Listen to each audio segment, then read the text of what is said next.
में पढ़ते हैं, लेविटिकस में पढ़ते हैं चैप्टर नंबर 12 में, उधर आप देखते हैं कि एक पैटर्न ठहराया गया है कि कोई भी बंदा अगर अपनी ऑफरिंग्स को लेकर आता है, प्योरिफिकेशन प्रोसेस में होने के लिए, उसमें से निकलने के लिए उसे क्या क्या चीजें चढ़ाने की जरूरत है, वो किन चीजों को ऑफर कर सकता है, और अपने स्टेटस के या अपने स्टैंडर्ड ऑफ लिविंग के हिसाब से बंदे वहां पर ऑफरिंग को लेकर आते हैं। और यहाँ पर ये एक पेयर पिजन्स का लेकर आए, कबूतरों का एक जोड़ा लेकर आए, यानी कि इनका फाइनेंशियल स्टेटस कोई खास अच्छा नहीं था।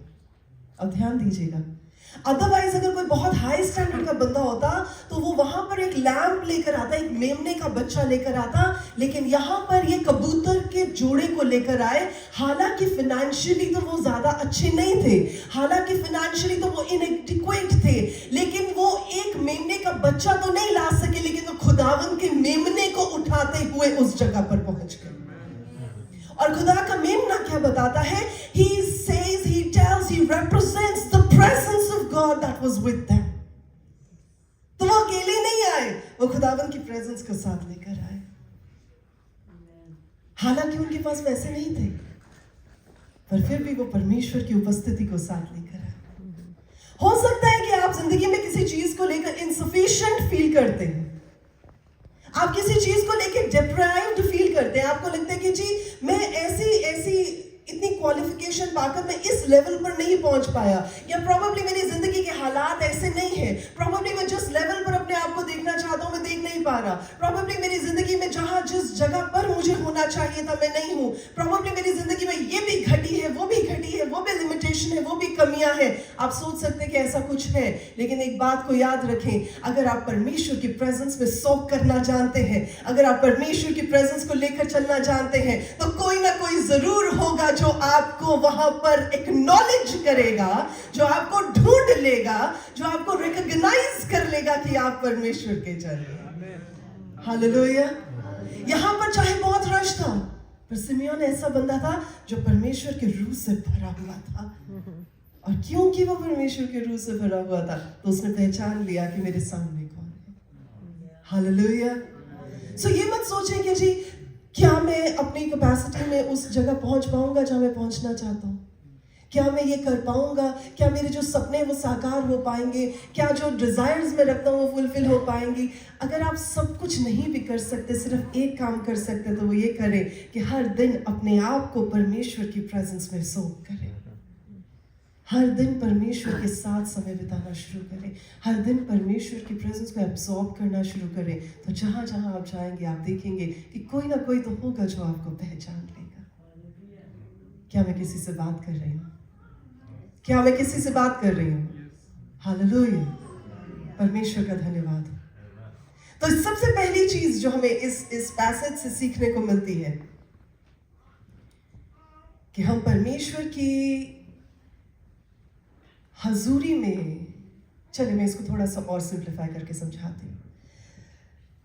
आपने नोटिस किया होगा कि जब आप कॉफी की शॉप से आते हैं तो आपके कपड़ों से कॉफी जैसी खुशबू आ रही होती है।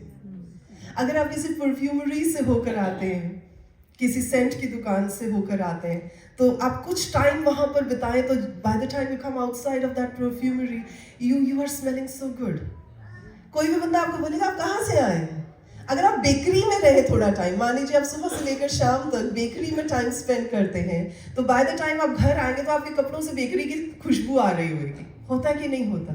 तो जरा सोच के देखें, जितना समय आप परमेश्वर की उपस्थिति में, परमेश्वर की हजूरी में अपने कमरे में बिताते हैं, जब आप बाहर निकल कर आएंगे तो आपको किसकी फ्रेग्रेंस दिखाई देगी और उभरती हुई आएगी? वो परमेश्वर की, जिसको आप लेकर साथ चल रहे हैं। हालेलुया। So I think इसको और सिंप्लीफाई करके नहीं मैं समझा सकती। This is the most simplified version. जब मम्मियाँ खाना बनाती हैं किचन में तो क्या होता है, तड़के लगा रहे होते तो कपड़ों में से तड़के की स्मेल आनी शुरू हो जाती है। बच्चों को हक करो ना, बच्चे कहते हैं मम्मा क्या कैसी सी स्मेल आ रही है मसालों की। तो वो क्या होता है, बिकॉज आप जिस जगह में ज्यादा समय बिताएंगे आप उसकी जैसी खुशबू साथ लेकर बाहर जाएंगे।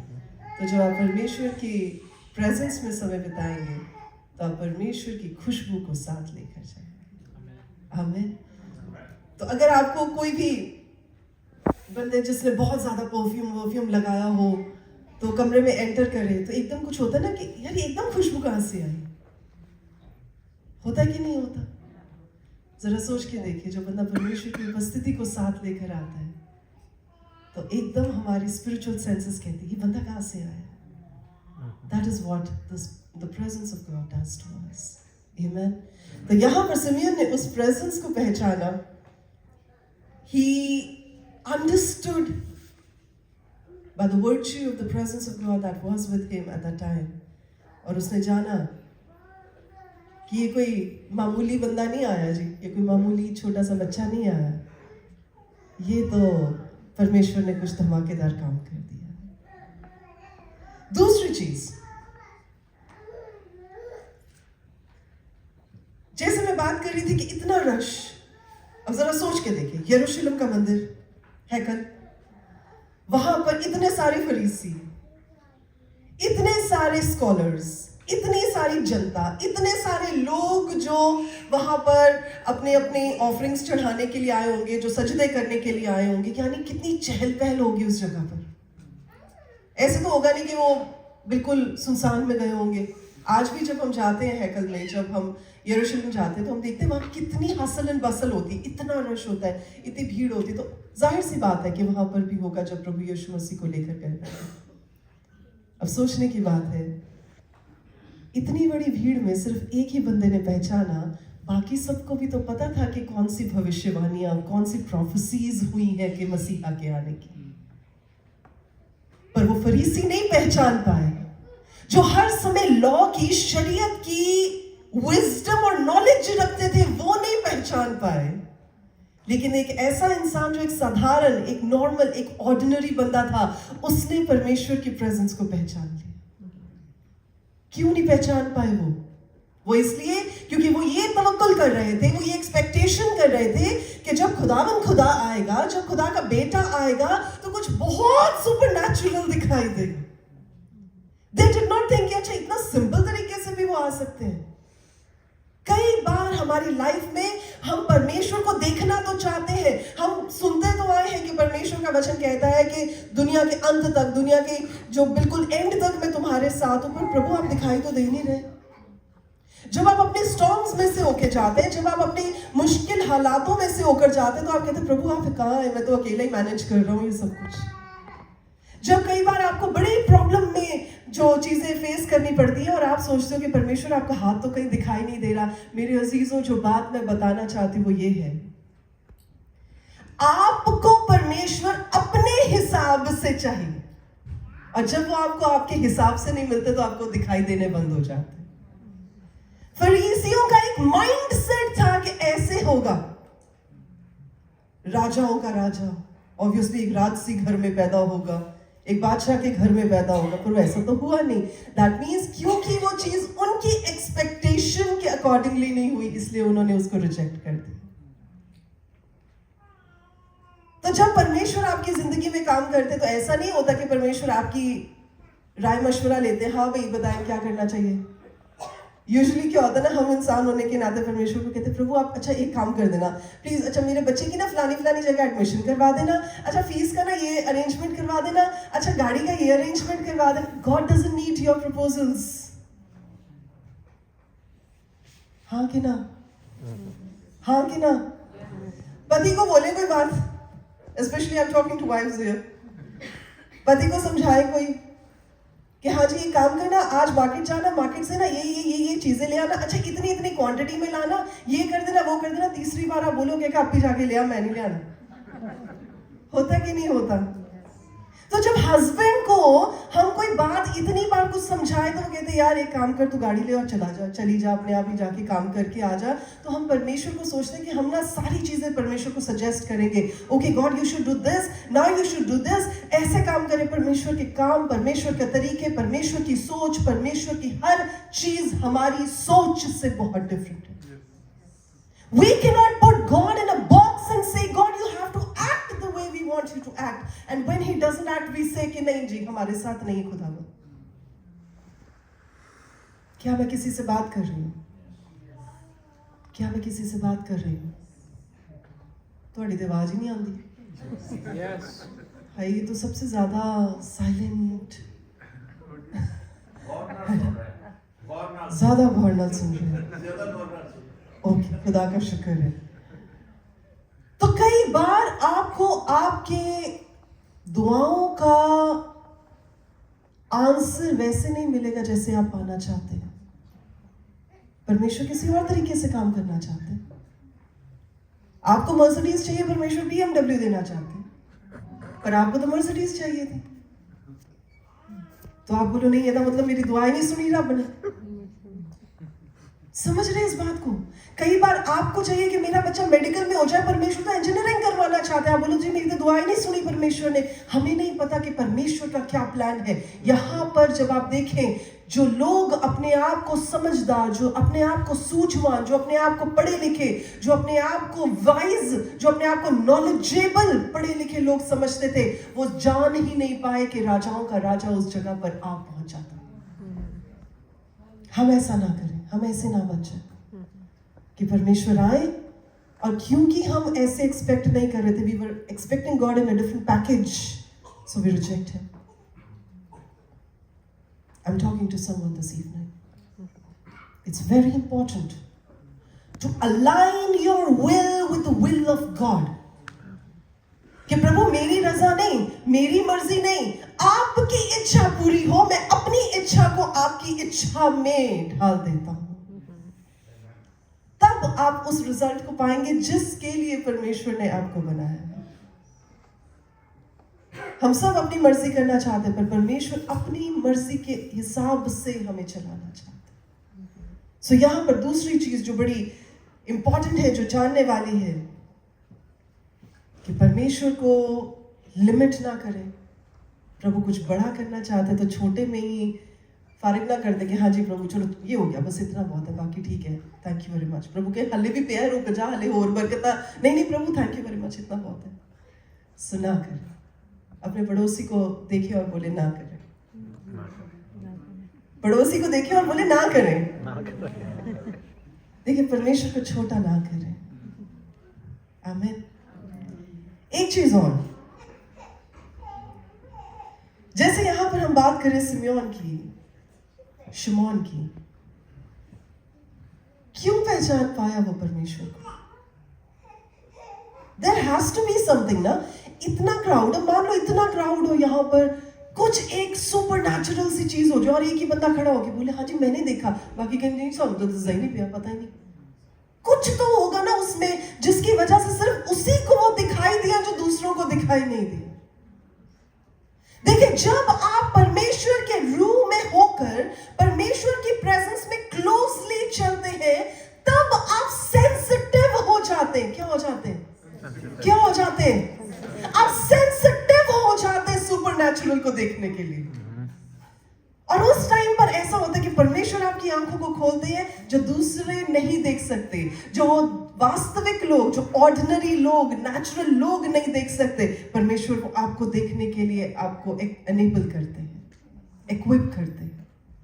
सो यहाँ पर शिमोन की क्या बात करी जा रही है कि वो बंदे को परमेश्वर के पवित्र आत्मा ने, परमेश्वर के पाक रूह ने इतना सेंसिटिव कर दिया था कि कुछ भी जो सुपरनैचुरल हो रहा था वो उसको भाव पा रहा था, whereas all the other people were just being knowledgeable.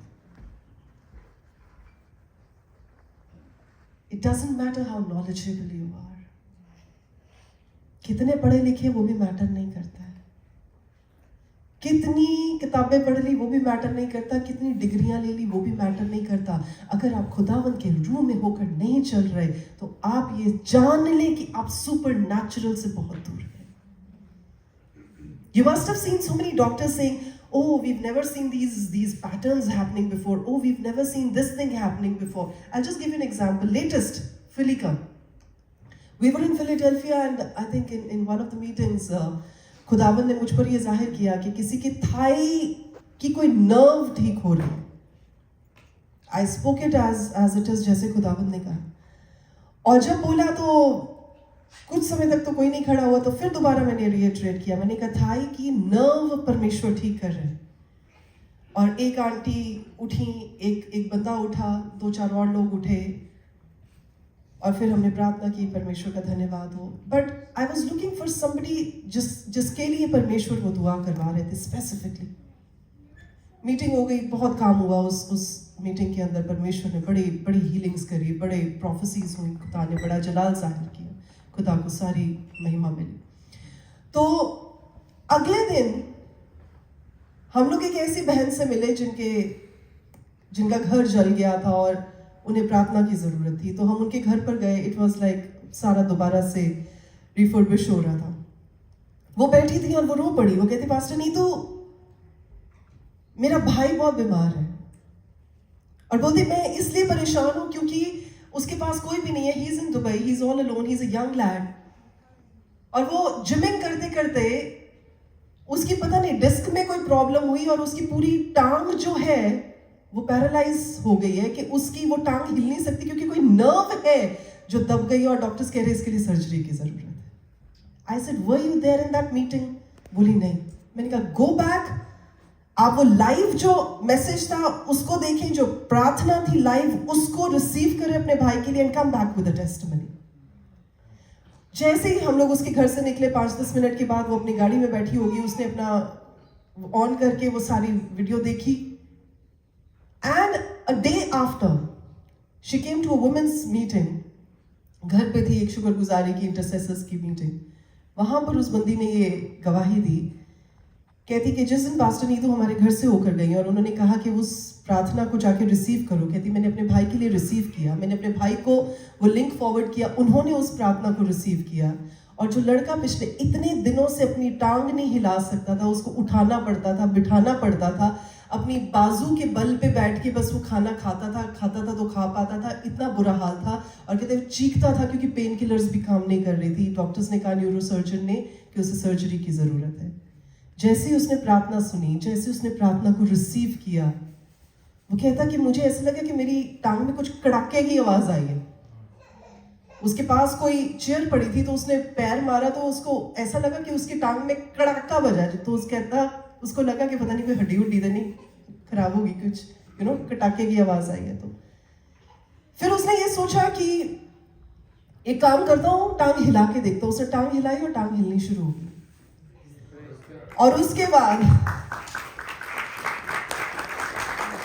जो लड़का वॉशरूम नहीं जा सकता था अपने आप, वो उठ के वॉशरूम गया। उसने अपनी बहन को फोन किया, कहता मैं चल रहा हूं। और वो वीडियो कॉल पर उसको बता रहा है कि मैं चल रहा हूं, और वो उसको बता रहा है कि मैं कपड़े भी पहन पा रहा हूं जो मैं नहीं पहन पा रहा था। कहता मैं सब काम कर पा रहा हूं, मेरे परमेश्वर ने मुझे शिफा दे दी। हालेलुया। और बात यही खत्म नहीं होती है। अब उसकी सर्जरी थी एक दिन के बाद, और वो फोन करके पूछ रही है, जो होस्ट फैमिली थी उन्हें फोन करके पूछे, डॉक्टर नीतू को पूछो सर्जरी करवानी है कि नहीं करवानी। तो मैंने कहा, I don't know what his condition is, but I believe, क्योंकि खुदावन ने उसके लिए वो चंगाई का जो वचन है वो भिजवाया था, एंड आई फर्मली बिलीव कि वो बच्चा हील हो गया है। तो मेरी तरफ से वो हील्ड है, बाकी आप डॉक्टर की ओपिनियन ले लें एक बार। तो वो बड़े डरते हुए कहते कि जी दुबई में तो अपॉइंटमेंट्स बड़ी मुश्किल से मिलती हैं, और अगर मिल जाती हैं तो आप उसको कैंसिल नहीं कर सकते। कहते हैं डॉक्टर को हम क्या कहेंगे कि डॉक्टर हमारा ऑपरेशन ना करो। फिर भी खुदावन खुदा है। देखिए, मैं आपको जो बात बता रही हूँ ये है, right from the word I am teaching you this. Oh, thank you master. Please children, can we just have some silence? When you're in the presence of God, please learn to rever the Lord.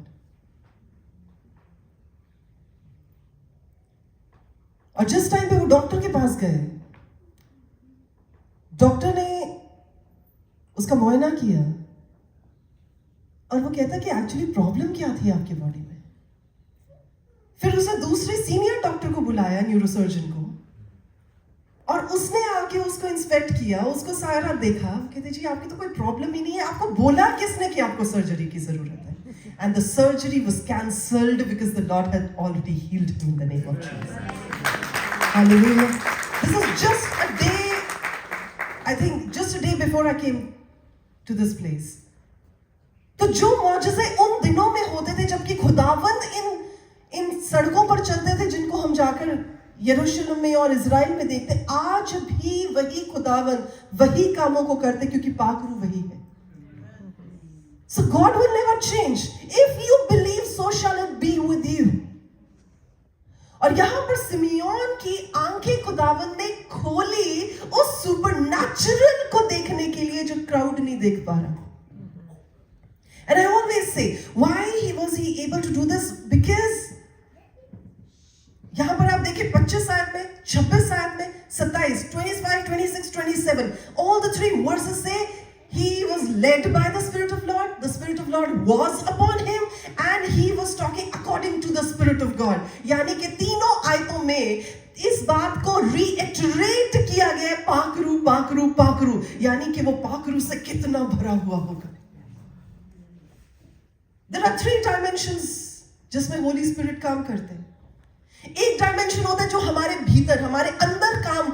हाँ, पाखरू मेरे अंदर है, हम सबों के अंदर है, यानी वो जब मेरे अंदर है तो मुझे बदलता है.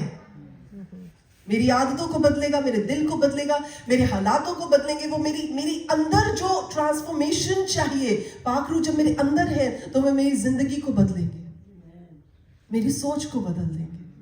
जो चीजें मुझे पहले दुनियावी अच्छी लगती थी, शरीरों के काम जो अच्छे लगते थे, वो अब मुझे अच्छे नहीं लगेंगे. क्यों? क्योंकि मेरी अंदर से सोच बदली जा चुकी है.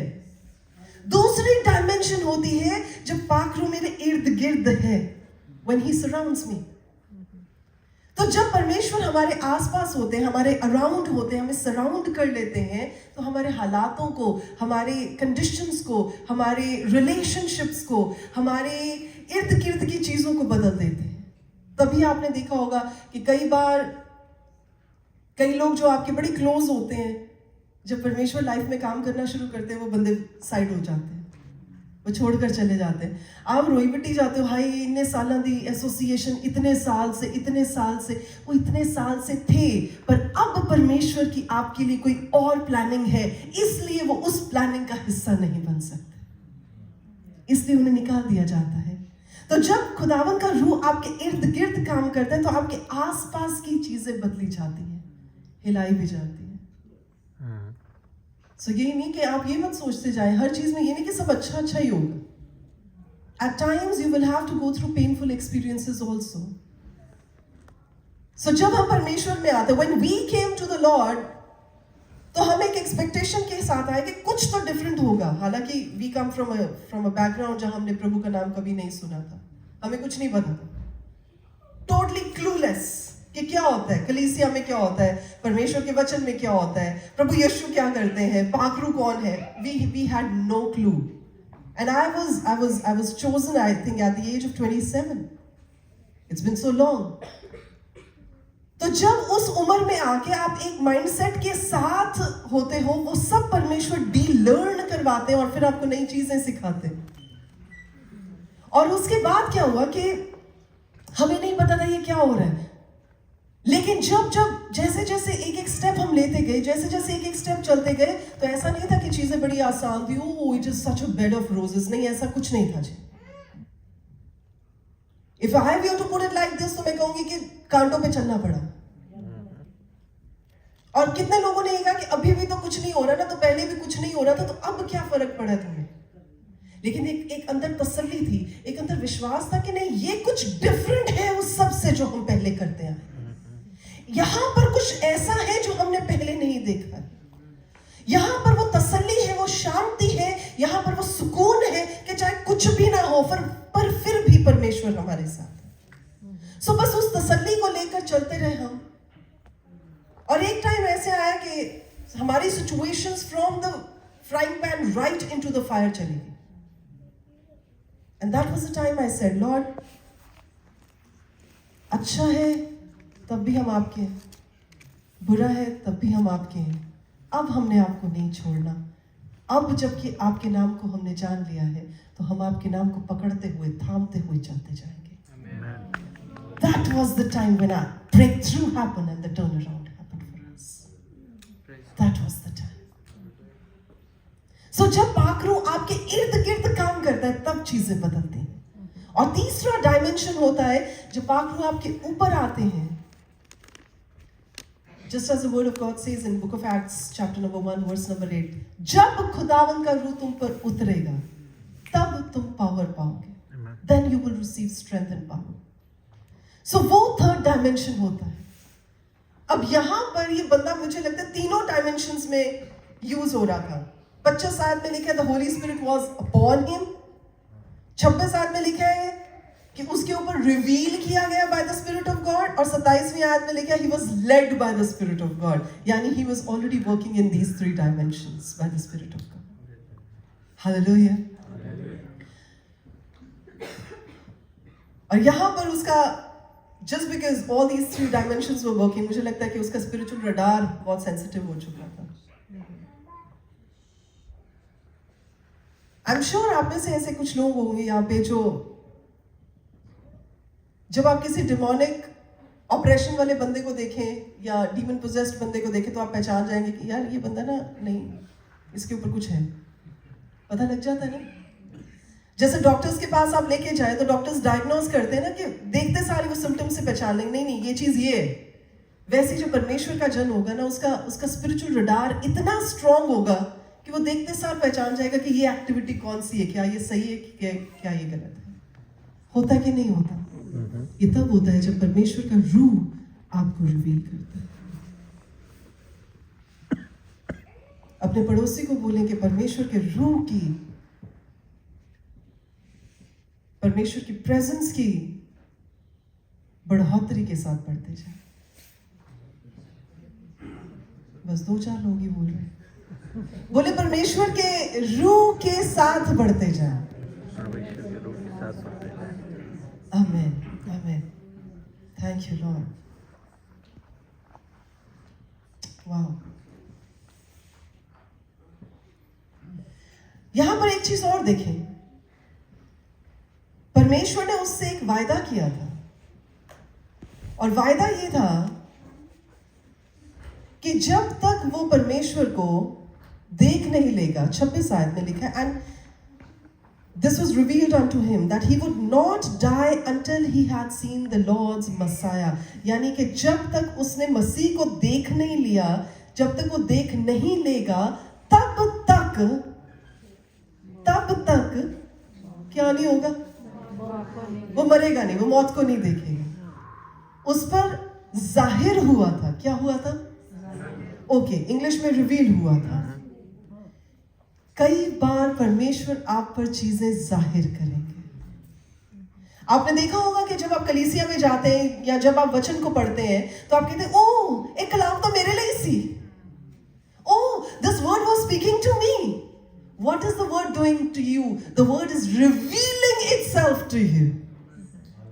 तो जब खुदावन का रूह हम पर उतरता है, जब खुदावन का रूह हम पर तैयारी के साथ आता है, जब खुदावन का रूह हम पर रिवील करता है, तब हम जान पाते कि खुदावन हमसे क्या चाहते हैं। और यहाँ पर it was not just a random promise कि हाँ चल भाई इतना कर लेंगे, ऐसा नहीं था। उसको परमेश्वर ने स्पेसिफिक प्रॉमिस किया था कि जब तक वो मसीह को देख नहीं लेगा तब तक वो मरेगा नहीं, और उसने उस प्रॉमिस को पकड़ लिया।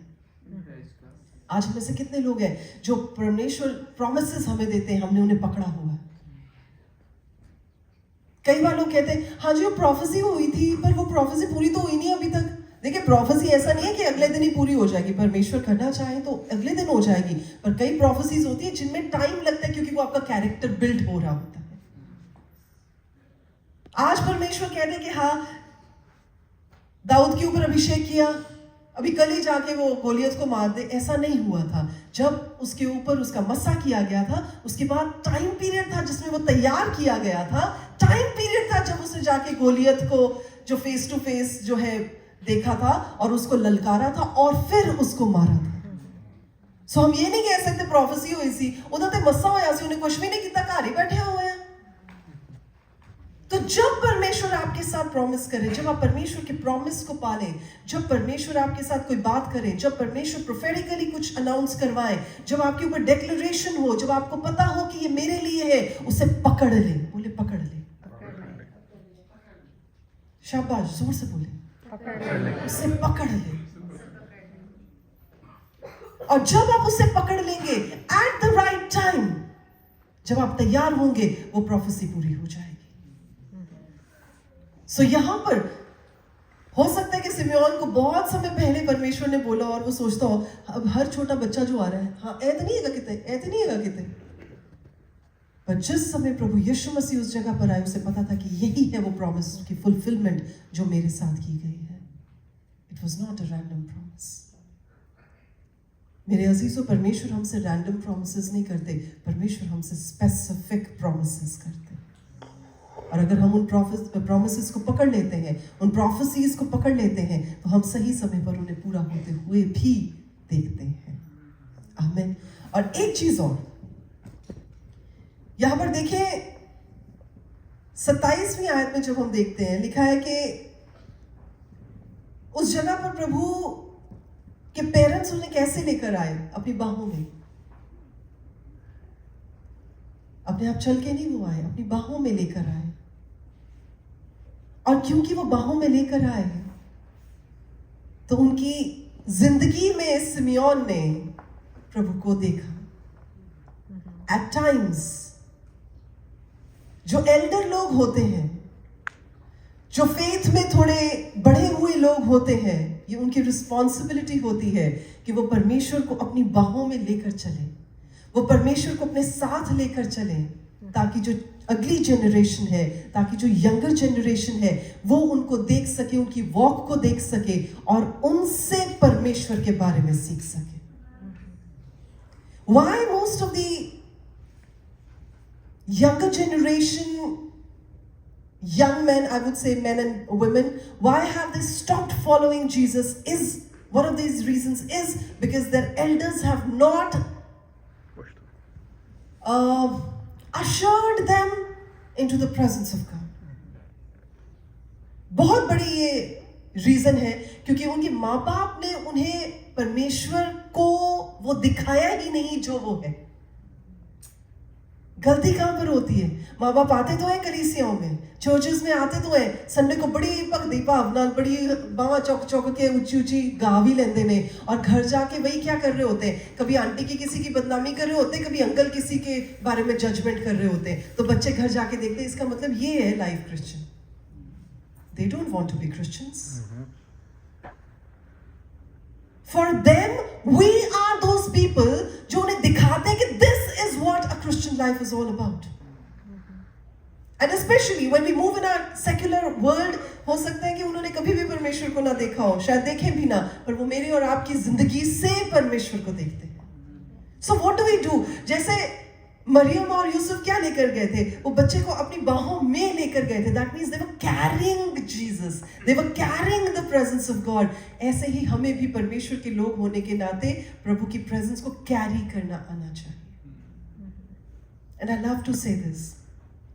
जैसे वचन में लिखा है कि परमेश्वर ने हमें रोशनी बनाया है और इतना बड़ा ओहदा दे दिया, जगत की रोशनी, संसार की, मतलब ज्योति. हिंदी में ऐसा लिखा है कि तुम जगत की ज्योति हो. मतलब जगत which is like the entire world, और उसकी लाइट है हम. बताओ, लाइट ऑफ द वर्ल्ड. अब लाइट ऑफ द वर्ल्ड है, तो लाइट का क्या काम है? लाइट का काम है कि जहां जहां आप जाते हैं, चाहे आप अंधेरे रास्तों में भी जाते हैं, चाहे आप अंधेरी जगहों पर भी जाते हैं, पर द मोमेंट आप वहां पर पहुंच गए, वहां पर उजाला हो जाना चाहिए. वहां पर अंधेरा नहीं रहना चाहिए. और अगर आपके जाने से भी उजाला नहीं हुआ, तो फिर हमें ये सोचना चाहिए कि हमारी जिंदगी में कहां पर कमी है जिसकी वजह से ये नहीं है. क्योंकि परमेश्वर तो बदल नहीं सकते, परमेश्वर का वचन भी बदल नहीं सकता, परमेश्वर ने जो कह दिया वो भी बदलाया नहीं जा सकता. सो फिर कमी कहाँ है? इसका मतलब कुछ तो कमी है जिसको हमें देखना जरूरी है. आमीन. सो आज इस वचन के साथ मैं आप सबों को इनकरेज करना चाहती हूँ कि परमेश्वर कल के भी परमेश्वर है, आज के भी परमेश्वर और आने वाले कल के भी परमेश्वर है. And he has an individual, a personal relationship with each one of us. He has no grandchildren. परमेश्वर के कोई पोता पोती दोता दोती नहीं है कि हाँ जी ये मेरी नवासी है, ये मेरा नवासा है, मेरा दोता है. ऐसा नहीं है. परमेश्वर के लिए सारे बेटे और बेटियां हैं.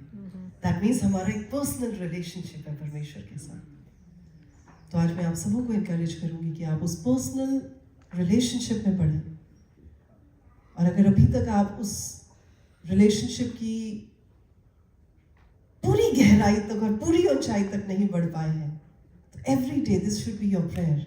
आपकी ये दुआ होनी चाहिए कि खुदावंद मुझे आप अपनी हुजूरी की पूरी जो पैमाना है उस तक पहुंचाएं, पूरी भरपूरी तक पहुंचाएं, ताकि मैं आपकी प्रेजेंस को कैरी करने वाला इंसान बन सकूं। हालेलुया। प्रभु का धन्यवाद देते। आइए अपने पैरों पर खड़े हो जाए। Can I have the